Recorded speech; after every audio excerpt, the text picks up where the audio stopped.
vous finissiez la soirée sur les rotules, Jean-Pierre. Le temps passe vite, alors allez-y, allez. Pour finir sur les ovnis, ce que vous expliquez dans le livre, c'est que ces caractéristiques du modèle Janus et de leur application par changement, inversion de masse, expliqueraient bon nombre de caractéristiques qu'on voit lors de l'apparition d'ovnis. Ah oui. On avait vu la dernière fois les fameux virages à angle droit, donc en inversant la masse, ça semble logique. Et puis il y a aussi le fait de, vous savez, les ovnis en position stationnaire, où on a l'impression qu'ils sont en lévitation dans l'air, sans bruit, sans rien. Et là aussi, comment ça se passe concrètement pour qu'ils réalisent cette prouesse? Vous voyez, il y a une chose, c'est que je pense que je commence à avoir une prise scientifique sur le problème.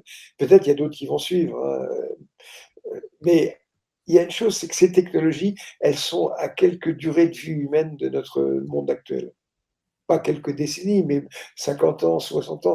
On est à moins d'un siècle d'un truc comme ça. Ce qui est rien. Alors, si on nous aidait, ce serait demain, si on est capable de comprendre.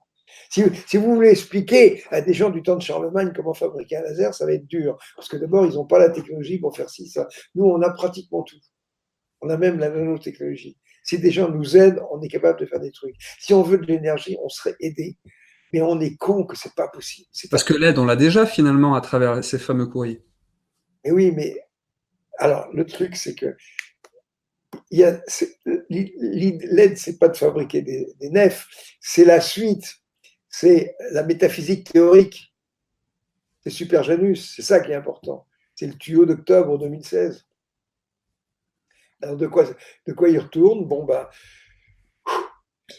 il y a Audrey qui disait justement tout à l'heure, vous en aviez trop dit, et qu'il était super curieux d'en savoir un petit peu plus. Ce modèle Super Janus, on va en parler. On peut l'aborder, même si ça sera certainement l'objet d'un futur livre. Ouais. On finit là-dessus. Mais je pense. Mais il faudrait que vous reveniez pour encore d'autres choses. Vous pouvez déjà nous donner un avant-goût du menu, ne serait-ce que l'entrée. Alors, déjà, il y a une chose quand même qui est très intéressante, c'est que j'ai passé toute l'année 2017, une année entière, 7 jours sur 7, toute la journée à faire les vidéos. J'ai fait 29 vidéos. Hein. C'est un travail énorme. Et 2000 dessins. Regardez ce truc-là. En plus, on a dépensé 10 000 euros pour les sous-titres en bon anglais. C'était vraiment un truc énorme. Bon.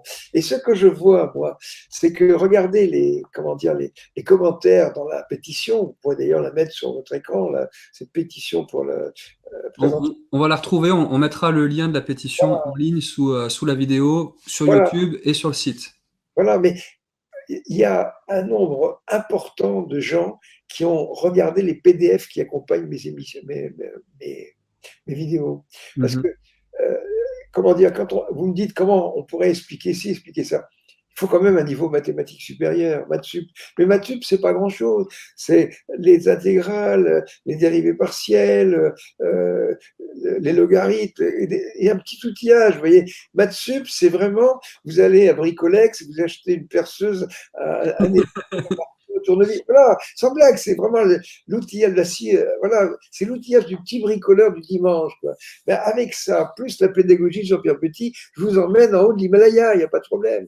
Disons qu'à la limite, moi, on me dirait, voilà, est-ce qu'on ne peut pas construire un avion dans votre jardin avec l'outillage? Si, donnez-moi du contreplaqué, de la colle, des clous. Mais justement, l'exercice ce soir, ça va être de réussir à expliquer, en gros, à quoi ça sert, mais vraiment en gros. Dans le détail, on verra peut-être ça à un autre moment. Il y a aussi les vidéos que vous faites de toute façon.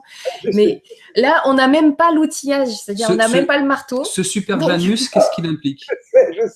Je sais. Mais disons qu'il y a une vidéo, Janus, où j'explique, par exemple, l'idée force de Souriau qui consiste à dire je vis dans un espace. Et puis à ce moment-là, dans cet espace, je peux faire un groupe, c'est fait pour transporter. Je peux transporter les objets. Je peux faire des translations. Je peux faire des rotations, etc. Bon. Et à ce moment-là, eh bien, quand je cherche les propriétés mathématiques de ces transformations, je peux très bien définir les objets qui sont invariants. Par exemple, quand je prends une sphère que je fais tourner, elle reste une sphère. Et la sphère, c'est pas le lieu des points à égale distance d'un centre. C'est un objet, quand on le fait tourner, il reste égal à lui-même. Une droite, ça reste égal à soi-même quand on la fait coulisser. Un plan, il est le même quand on prend une symétrie, tout ça. Donc, l'espace, la structure mathématique de cet espace et les objets qui habitent cet espace. Maintenant, quand on prend un espace-temps, c'est un espace à 4 dimensions, eh bien, on a également la structure mathématique de cet espace. On dit, on va chercher quels sont les objets qui habitent dans cet espace. Eh bien, les objets, c'est les mouvements. Alors, vous avez le mouvement du photon, le mouvement d'une particule, etc. Vous classez tous ces mouvements. Bon. Et maintenant, qu'est-ce que ces braves gens me disent en octobre 2016? Prenez donc un espace de Minkowski complexe. Ah, c'est-à-dire une structure mathématique plus compliquée. Bon, pourquoi pas. Cherchez le groupe d'isométrie. Et à ce moment-là, on retrouve le groupe de points carrés, mais complexe. Et à ce moment-là, lorsqu'on cherche les objets qui habitent ça, eh bien, on a les masses plus, les masses moins, et puis les masses imaginaires positives et négatives. Et ça, c'est votre âme, c'est votre esprit, c'est votre idée, c'est vos pensées. Alors là, ça va quand même parler aux gens, c'est que dans les tout débuts de l'univers, c'est difficile de se hasarder à dire il n'y a pas un instant zéro. Enfin, quand on remonte dans le passé, il y a un moment où ces 4 masses sont indifférenciées. C'est-à-dire qu'en fait, ce qui va devenir la matière ou ce qui va devenir l'esprit, c'est la même chose. Ça parle pas mal. Il y a des gens qui diront ah, oui, j'ai déjà lu ça dans le bouddhisme, c'est pas de problème. Bon. Alors après, il y a un truc, c'est que quand vous prenez les masses plus et les masses moins, bon, bah, les masses plus, elles vont faire des atomes, puis après elles vont faire des molécules, après elles vont faire des planètes, etc. Bon. Mais au départ, quand vous mettez au premier centième de seconde, alors vous avez des protons, des neutrons, des électrons, il n'y a pas grand-chose, c'est pas structuré. Puis alors après, ah, bah, vous avez l'atome de Mendeleïev, puis après, ah, vous avez le vivant, etc. Bon. Et ben, dans le monde métaphysique, c'est pareil. Quand vous remontez dans le passé, les dieux n'existent pas encore, même les pensées, il n'y a rien d'écrit. C'est extraordinaire, c'est des pages blanches. Alors, autrement dit, le monde physique et le monde métaphysique coévoluent. Alors, vous avez un truc qu'on pourrait représenter ça en disant, voilà, là j'ai le plan réel, puis là j'ai le plan, prenons un mot que les gens comprennent, le plan spirituel. Voilà. Et alors à ce moment-là, eh bien, le vivant, ce sont des êtres qui ont un pied dans chaque camp. Nous, on a une structure somatique, des atomes, et puis on a une structure psychique, immatérielle, et puis on a ces petits atomes humides là qui permettent de faire le lien. Vous voyez, c'est pas con cette histoire-là, l'antenne, quoi. Voilà. Alors quand c'est pété, c'est là qu'on est vraiment mort. Quoi. Alors le truc, ça consiste à dire la conclusion, c'est quoi? C'est dire nous avons une âme individuelle, nous avons une âme collective.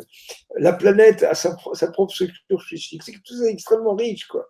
Vous avez vos religions, mais vos religions, ce sont des égrégores, ce sont des constructions dans le psychisme. Voilà. Et prenez un peu de distance par rapport à vos religions et par rapport à vos idéologies. Hein, ça ne veut pas dire que c'est faux, ça veut dire que c'est la façon dont vous dialoguez avec l'univers. Hein, vous savez, moi j'ai écrit toute pensée est un système organisé de croyances. Ça, c'est vrai. Une religion, c'est un système organisé de croyances. Mais la science, c'est pareil. Alors, si vous dites, ah oui, mais moi, j'ai fait un dessin que j'adore, où on voit des scientifiques qui sont face à une table, il y a un X comme ça. Alors, il y en a un qui dit, ah, c'est un X étoile. L'autre, il dit non, c'est un X bar. En fait, ils ont tous une paire de jumelles, hein, et l'enturlu arrive en disant, j'ai la paire de jumelles absolue. Et lui, quand il regarde, il n'y a plus de X. C'est-à-dire qu'en fait, on ne voit les objets qu'à travers la conception qu'on en a. C'est pas possible autrement. Donc, dire par exemple, voilà, je vais vous dire, j'ai la vision métaphysique absolue, tout ce que vous croyez, c'est de la blague. Non, il faut des croyances, c'est tout. Mais prenez du recul par rapport à vos croyances. Ne croyez pas n'importe quoi, c'est tout. Même vos dieux, ils existent en tant que. Vous prenez toutes les croyances humaines, vous les assemblez, ça fait une espèce de nuage, et puis c'est ça qu'on appelle les dieux, quoi. C'est quand même marrant. Hein. Voilà, voilà. Alors, vous voyez, merci pour cette et je ne suis pas le gourou de secours, je tiens à le préciser. Voilà. Ça, c'est bien dit. En tout cas, merci. Et encore une fois, la preuve est faite que pour moi, un très bon scientifique, c'est quelqu'un qui arrive à expliquer les choses à quelqu'un qui n'est pas scientifique. Donc, nous n'avons pas fait maths sup et j'ai compris les tenants et aboutissants de ce Super Janus que j'ai hâte de découvrir un peu plus en profondeur. Donc, j'imagine il y aura un autre livre ou d'autres vidéos. En tout cas, il y aura d'autres supports qui nous permettront d'appréhender cette évolution de vos théories. J'ai un contact très bon avec une matheuse belge. J'espère qu'il y aura d'autres gens comme ça. Parce que c'est terrible d'être tout seul. J'imagine. Ouais. Donc, s'il y a des gens qui ont déjà la trousse à outillage maths P, voire beaucoup plus. On n'a pas besoin de chercheurs, on a besoin de trouveurs. Parce qu'il y a des gens qui me disent jamais travailler avec vous. Alors on attend, il n'y a rien qui sort. Non, moi je ne peux pas leur tenir le biberon, c'est pas possible. Il faut des trouveurs. Mais les trouveurs, il y a un type sur 1000 qui est un trouveur. Des chercheurs, il y en a pas. Vous savez ce que disait De Gaulle? Des chercheurs, on en trouve, mais des trouveurs, on en cherche. C'est tout. Mais quelqu'un qui trouve, Nathalie Deberg, elle s'est coltée un problème, elle a résolu.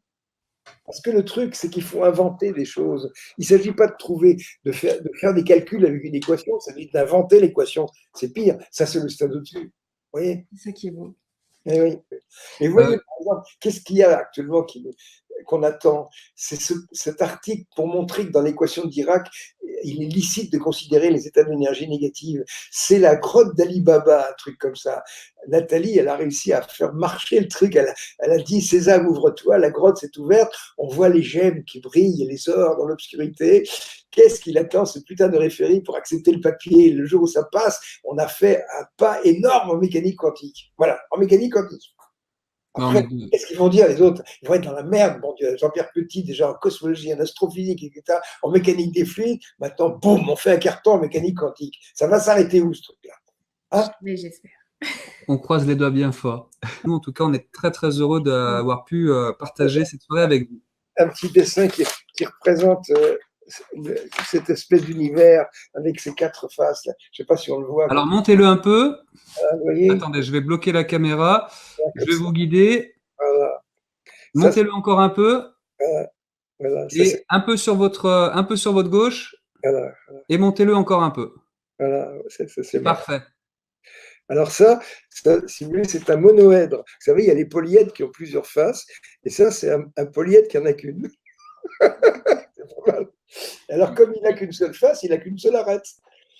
Et c'est pour ça que les 4 faces qui sont les 4 images de ces... C'est pas mal. C'est une structure mathématique qui va être encore pire que masse plus et masse moins.